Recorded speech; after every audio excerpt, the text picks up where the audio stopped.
All right, hello everyone. Can you hear me okay? All right, perfect. So my name is Jason, Senior Director of Product Marketing at DDN. If you didn't look behind you, our booth is actually right there, so it's kind of hilarious. I can see all my friends looking over here while they hear my voice. It's kind of funny. So I want to talk to you a little bit about why the data platform is an accelerator for AI factories. But before I do that, give you a little history about DDN. So if you didn't know, DDN's been around for a long time. It was founded in 1998, the year I graduated high school, actually, a long time ago. Feeling old, but we eventually came out as a leader in high performance computing. And as we've shifted over the past couple of years, we found that the technologies that we've been building for many, many years are very applicable for AI, right? What do you need for AI? You need speed, scale, and efficiency, right? Well, you need all those things in high performance computing as well. So we found a really cool transition between the HPC and AI to support our legacy customers as well as new customers for these new AI use cases that are coming out. And if you didn't know, we do power over 1 million GPUs today in the world. And some of our top partners and customers here, you can see from semiconductor creators and model trainers, cloud computing, and you can see all the way at the end there, someone that's pretty relevant for this talk. Government defense, automotive, financial technology, academia, life sciences, all of the major industry-focused use cases out there have a need for AI in some form, and they all have data. And as we're going to talk about, data is really the key part of how DDN helps these customers accelerate their AI initiatives to achieve real business outcomes, real financial outcomes, which is super important in today's day and age, because if you're not making money, if you're not saving money, if you're not reducing risk, why are you using AI, right? That's the three things that people want to use AI for today, at least from what I hear when I talk to customers. And how we work with Vultr, so we've been a partner of Vultr's for a pretty long time, and one of the ways that they're using DDN in one of their cloud services, their healthcare cloud service, is that we are the underpinning data platform, or storage, whichever way you want to define it, for this place. So a lot of data is coming in from various sources here, whether they are on-prem in New York City or in LA, coming in through the Vultr platform, and it's going right to our DDN storage. And we have a couple clusters here, one for training data, one for retrieval augmented generation or RAG data, and one for compute.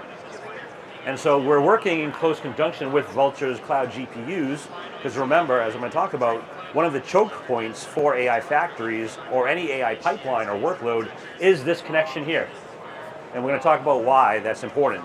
Why getting from here to here is not as easy as it sounds and not as efficient as it could be either. And why you need a data platform that can accelerate that movement of data between the GPUs and the storage. And how it gets you that, what I said, make money, save money, reduce risk. So this is how we work together. We've worked together for a long time. Kevin, the CMO of Vultr, is a big friend of ours. He was at our SCO. He'll be presenting in our booth actually tomorrow, I think. So you can always come over by and hear Kevin talk about how Vultr is working with DDN as well in more detail. He goes through this whole thing. He's got like 20 slides that look like this, much better at it than I am. So if you can, come check it out over at the DDN booth tomorrow. So switching gears to AI factories a little bit, if you heard Jensen talk yesterday, a lot of talk around AI factories, AIDP, all these new terms are coming up with STX, DSX, CMX, all of the, it's like if you ever worked at EMC back in the day, acronyms were a big thing there. The company itself was an acronym, and same thing at NVIDIA now. We're hearing about all these new terms, and they all center around the AI factory. And AI factories traditionally, for the past few years, have really been focused in this one area. Model training, LLMs, things like that. But what we're seeing now is it's shifting. So now not only are we doing the model training, but now we're fine-tuning those models and going to inference. We're going to RAG. And then we're also streaming as well, inference at the edge. Have you heard of that use case, inference at the edge? What people want to do now is actually do inference and run that AI workload at the edge. So not have to move that data back and forth between the data center or the cloud.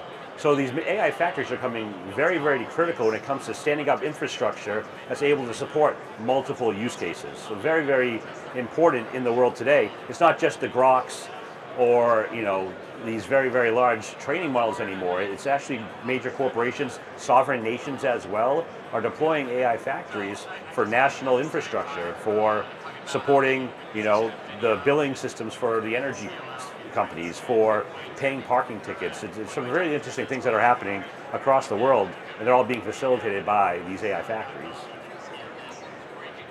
And guess what? They're a critical part of businesses now. So if AI factory stalls, the business is going to stall. And as you can imagine, there's many different ways how an AI factory can fail. So first and foremost, there's GPU starvation. Those GPUs aren't being fully utilized. So data is not being used by the GPU, so they're just sitting there idle. So you're wasting millions of dollars, and I'll show you a financial example in a few minutes of how much money companies are actually wasting by deploying an AI factory and not getting full efficiency of their GPUs. There's also restart and recovery times, checkpointing. Who's ever heard of checkpointing before? Does anyone know what that is? No, blank stares, okay. So checkpointing is that when a model is being trained, it needs to stop at a point in time to do essentially a backup of it, to do a snapshot of what's happening. Because if that model would fail, or that runtime would fail, you don't want to start from scratch again, right? You want to start from that checkpoint. So checkpointing is actually a very labor-intensive activity from the data perspective that also can slow down these AI pipelines. So it's actually a very big thing. Metadata bottlenecks as well, uncontrolled data growth, and then cost volatility. So this one is also very important. So is anyone aware of how much NAND pricing has increased in the past year? By almost 300%. So NAND, which powers flash, SSDs, and memory, the price of it has extremely increased over the past year, and is continuing too. So being able to find a way to help with that cost acceleration is super important, and something we'll talk about on the next slide. So how does DDN help with those four things? So you saw the things, here's the thing. So first and foremost, GPU starvation. As I mentioned before, on average, GPUs are running at 60% utilization. It's not bad, but what if it could be better? What if it could be 80%, 90%, 99%? There are just some significant cost advantages to getting to that higher GPU utilization percentage. And like I said, I'll show you that model in a second. Checkpointing as well. So with our data platform, you actually can accelerate your checkpointing by 15x. So when a checkpoint happens, your GPU stops, right? You're taking that snapshot in time. So if you can accelerate that checkpointing time to make it 15 times faster, that means your GPUs are not sitting idle for as much time, so you can continue to run the models, do the inference, do the RAG, do the training, and get to those business outcomes that you want. Metadata as well. We have a 240 node system today with running over 10,000 tenants on it, using metadata in our KV store to be able to have all these users work together in a single namespace. So very important there. Once again, that namespace as well, the scale is important. Like I said, 240 node cluster, but as I said before, we can scale to 10 plus thousand GPUs as well in a single system. And then the cost volatility as well. So a lot of AI data platforms today that are around are all flash. And if NAND volatility is happening where the cost of that flash is increasing, they have to pass that on to you, or they're going to take a very serious hit. So we have some technology within our platform called hot pools, which essentially allows you to run a hybrid configuration where you could have hot data residing in cache or on your SSDs, and then cold data can sit actually on a spinning disk, your HDDs. So it's actually kind of unique in this space because a lot of them, like I said, are just doing all flash, and therefore there's no way to actually combat that NAND volatility that's really increasing prices. So let's do an example. I mentioned an example. So on average, one GPU on the high end costs $27,500. A standard AI factory is about 10,000 of those. It's very large. So the total deployment, if you just do the math, 10 million times 20, 275 million, right? That's a pretty significant investment. So if you're a business and you're investing $275 million to deploy an AI factory, you want to get your money's worth, right? And all those four issues I mentioned before will affect that. The one we'll talk about that's most critical is the GPU starvation. The hidden enemy is idle GPUs. That utilization that I talked about, that 60% utilization. So what you'll see is that if GPUs aren't running, you're not making money. The business is stalling, as that slide has said before. You're destroying your ROI, you're reducing your development time, and then you're also creating a higher cost per token.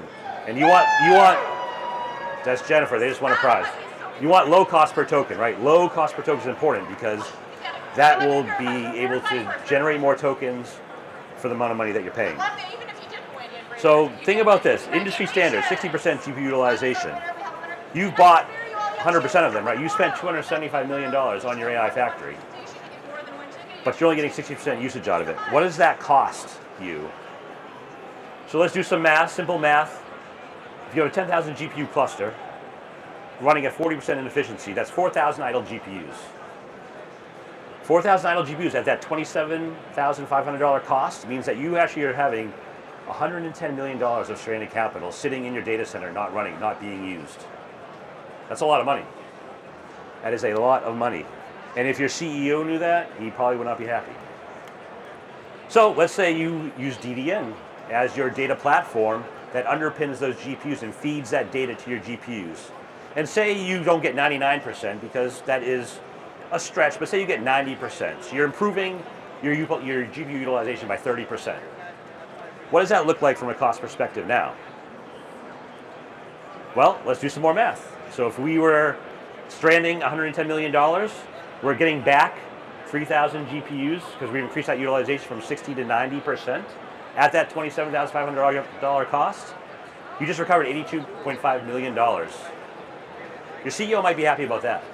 So not only are you accelerating your AI outcomes because now you're feeding those GPUs more constantly, more consistently, and getting to those outcomes that you want, but you're actually recovering a significant amount of money as well.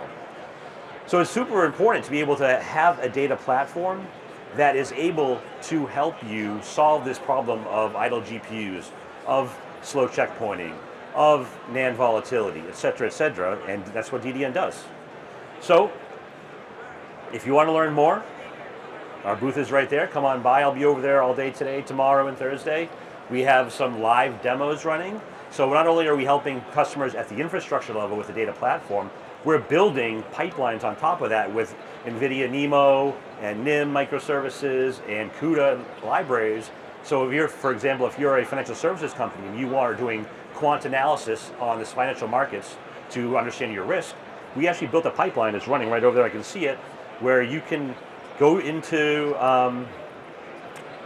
GitHub, download it, and start running it on your DDN cluster and be able to actually calculate the risk of your market in real time. It's actually pretty cool. We also have one on life sciences, on it's drug discovery and protein sequencing with molecules, pretty cool. And there's a few other demos around RAG and inference and KV cache, some of the things we just talked about, how we accelerate those as well. So please come on by if you want to, ask questions, check out the demos. We have our booth theater as well, cranking. We have presentations every 30 minutes all day today and tomorrow, so come check us out.